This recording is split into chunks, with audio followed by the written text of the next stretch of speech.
Ladies and gentlemen, the President of the Republic of the Philippines, His Excellency Ferdinand R. Marcos Jr.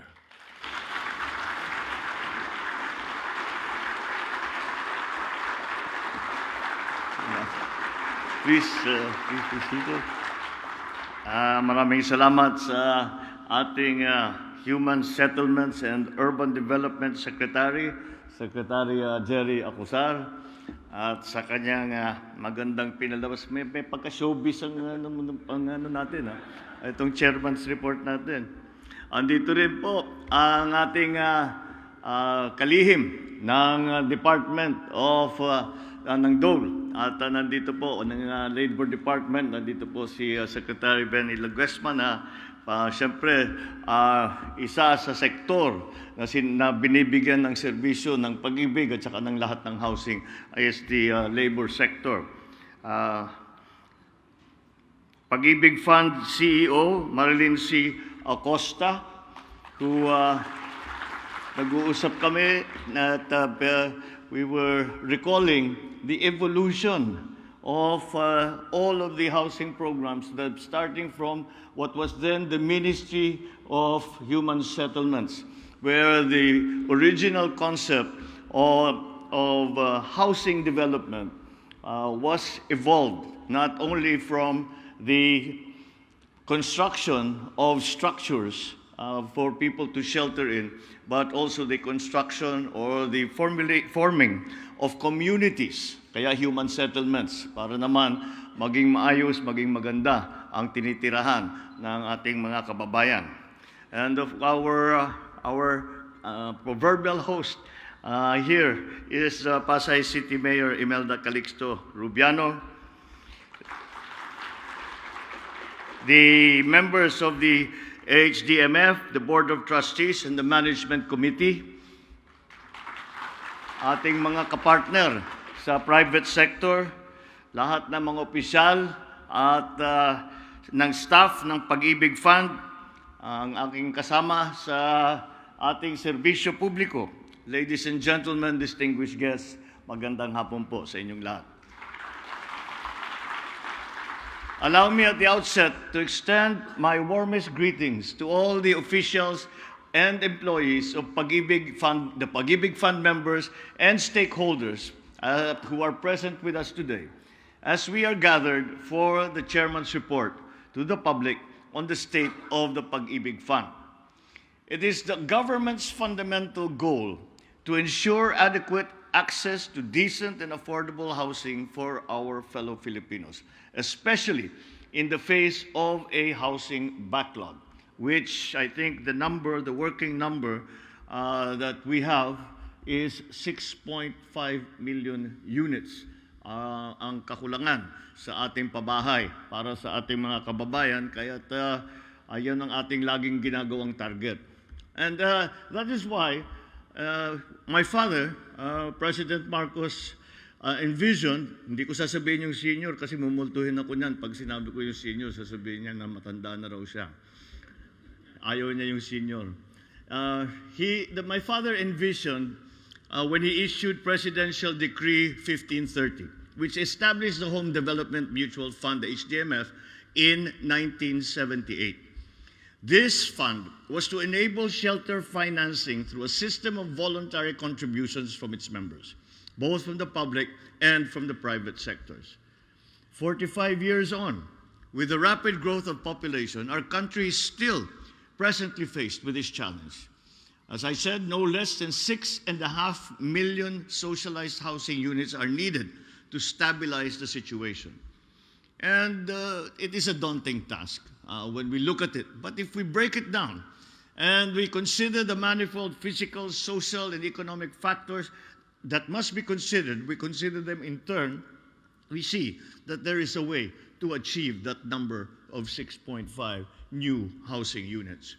But on the other hand, also 45 years later, the HDMF, now fondly referred to as the Pag-IBIG Fund, has evolved into a bigger financial institution, provident in character.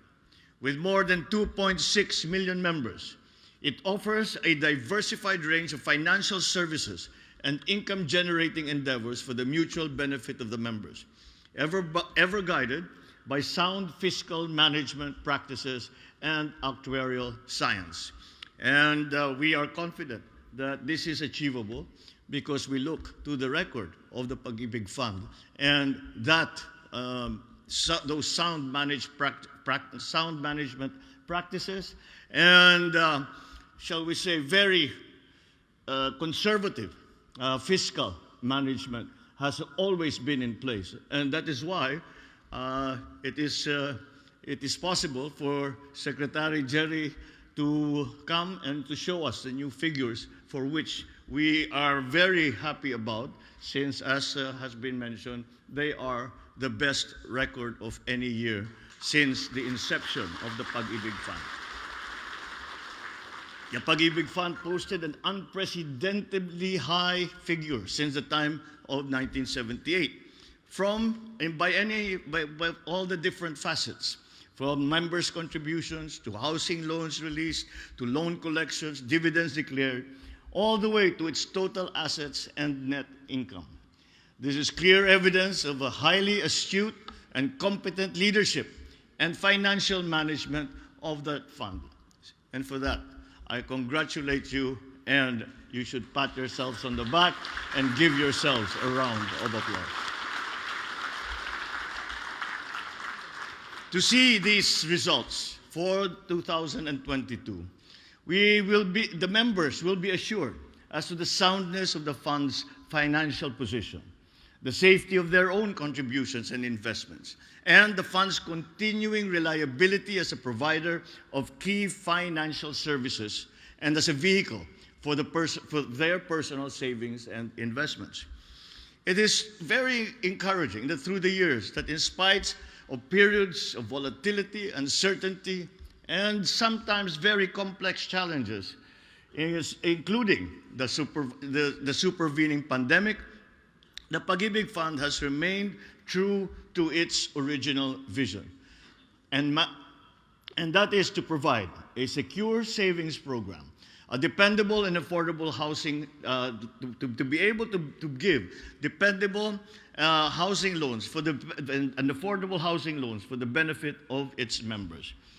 In the past year alone, the Pag-IBIG Fund has released more than 117 billion pesos, housing loans for more than 105,000 members. If we look beyond the cold statistic, this translates to more than 105,000 Filipinos and their families who have now been empowered to own and build the homes that we all as Filipinos dream of. The Pag-IBIG Fund has likewise provided more than 53 billion pesos worth of short-term loans to more than 2.6 million members to help with their immediate financial needs. And aside from this, the fund has continued to promote financial inclusivity and the value of savings to our fellow Filipinos. In 2022, nearly 1 million members saved more than 39 billion pesos under the voluntary savings program of the Pag-IBIG Fund, which is notable. It is a 54% increase from the amount of savings recorded in the previous year. Through the prudent management of its members' funds, the fund has earned an impressive annual net income of more than 44 billion pesos and declared more than 42 billion pesos in dividends. These figures are undeniable proof not only of the fund's success, but also of how its operations have redounded to the benefit of each individual member and to the nation's economy as a whole. So I call upon the fund to further build on this growth and momentum, to provide and to improve the lot of Filipino workforces, and also to significantly assist in the addressing our housing backlog as an industry leader in home mortgage financing. I will issue a challenge to the fund. Work closely with the Department of Human Settlements and Urban Development, saddled as it is by budgetary constraints, in order to find effective strategies to ease our housing situation. By leveraging on your industry and your experience, the expertise and acumen that you have gained, I enjoin all your officers and employees to be guided by the principles of transparency and accountability, as you always have, in carrying out your mandate and ensuring judicious management of the fund and of the members' hard-earned money.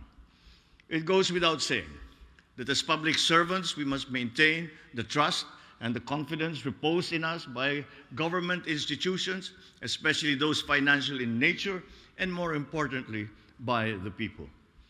Maintaining this trust is crucial if we are to build upon the Pag-IBIG Fund's accomplishments and achieve our goals in housing. So let me acknowledge as well our developers, our employers, housing industry players, and other partners for their invaluable contributions to the continued success of the Pag-IBIG Fund. It is this partnership that brings the success to the fund. And for that, once again, we thank you for that partnership and that coordination with the government. Let us further strengthen those partnerships and double down on our efforts to provide adequate access to decent and affordable human settlements. Finally, it's important that we also recognize the absolute central pillar of the Pag-IBIG Fund, namely its 2.6 million strong members. With the members' continued support, the Pag-IBIG Fund has grown into a financially strong and secure institution, boasting more than 827 billion pesos in total assets. And I was teasing the secretary, kung baka paper, ano lang yan, ha? Baka sa accounting lang, binago nyo yung accounting method niyo, kaya nagkaroon ng ganyang kalaki. Hindi naman daw. We are still following generally accepted accounting principles. Indeed, the members' contributions are the lifeblood of Pag-IBIG and the reason for its continued success.